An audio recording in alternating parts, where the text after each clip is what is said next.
저는 지금 영도구에 위치한 한 주차장에 나와 있는데요. 바로 이곳에 주차해둔 통근버스 엔진룸에 설탕을 투척해 운행이 중단되는 황당한 사건이 발생했습니다. 오늘의 첫 번째 사건으로 전해드립니다. 다음으로 단지 이 차량의 상향등을 켰다는 이유만으로 위협운전을 하며 추돌사고를 낸 보복운전자 검거 사건 연이어 전해드립니다. 그럼 지금부터 기자수첩 사건 사고 시작합니다.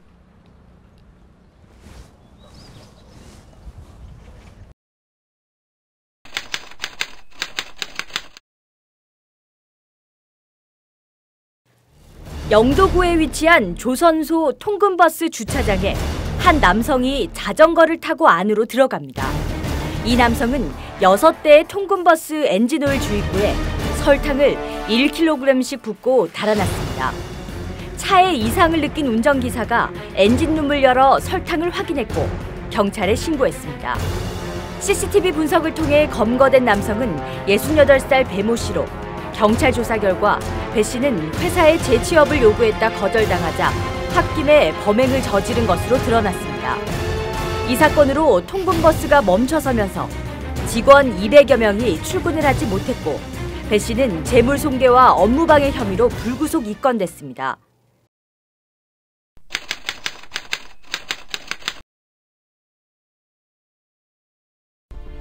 지금 보고 계신 화면은 도로를 달리고 있는 한 화물 차량의 블랙박스 영상입니다. 갑자기 흰색 승용차가 화물차 앞에 끼어들더니 차량을 급정차시킵니다. 뒤따르던 화물차는 그대로 승용차를 추돌했고 승용차 운전자는 뒷목을 잡고 차에서 내려 걸어 나옵니다. 하지만 이번 사고는 도로 근처의 CCTV와 운전자의 차량에 달린 블랙박스를 확인한 결과 보복운전으로 인한 추돌사고로 밝혀졌습니다. 45살 김모 씨는 화물차 운전자가 상향등을 켜자 화를 참지 못해 추돌사고를 유발한 혐의를 받고 있습니다. 김 씨는 폭력행위 등 처벌에 관한 법률 위반으로 불구속 입건됐습니다. 계속해서 부산소방안전본부에서 소식 전해드리겠습니다. 본격적인 장마로 많은 비가 예상되는 가운데 특히 올해는 기습폭우나 게릴라성 국지호우의 피해 가능성이 커 주의가 요구됩니다. 작년 8월 부산에서도 국지성 집중호우가 발생해 5명이 사망하고 차량과 건물이 침수되는 등 그 피해가 컸는데요. 지금부터 침수 시 대처 방법에 대해 알아보도록 하겠습니다. 자동차가 침수될 경우 생기는 가장 큰 문제점은 바로 시동이 꺼진다는 점입니다. 이에 운전자들이 당황해서 창문을 열지만 시동이 꺼진 탓에 열리지 않게 되고 자동차 문 또한 수압에 밀려 열 수 없게 됩니다.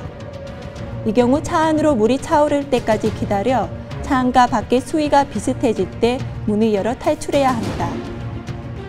주택이 침수될 경우도 차량 침수 시와 마찬가지로 물 높이가 60cm에 이르게 되면 수압 때문에 문을 열 수 없게 되며 문을 열더라도 갑자기 물이 밀려 들어와 피해가 커질 수 있습니다. 주택 침수 시작 후 보통 4분이 지나면 문을 열 수 없게 되므로 한시라도 빨리 대피하는 것이 중요합니다. 계속해서 부산경찰 SNS 소식 전해드리겠습니다. 동네 유락 여중 앞 삼거리 신호 위반한 차량을 발견하고 정지 명령을 했습니다. 그런데 정지 명령에 불응하고 도주하기 시작하는 차량. 무려 7km 구간에 이어진 추격전. 도대체 무슨 일이 있었던 걸까요? 샛길까지 이어진 도주. 정차되어 있던 차들을 들이받고는 차를 버리고 골목길까지 달아나는 남성. 그런데 순간 하수구에다 무언가를 버리는 게 얼핏 보였습니다.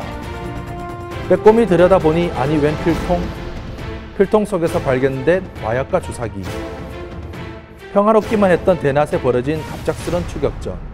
신호위반 단속하려다 마약 수배자를 검거한 온천지구대 소속 이재규, 최석규, 우영탁, 신사철 경위. 역시 믿고 보는 부산경찰.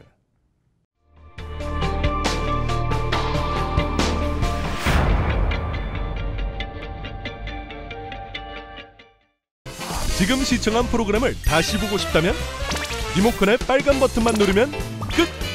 평생 소장 무료 VOD 우리 동네 사랑방.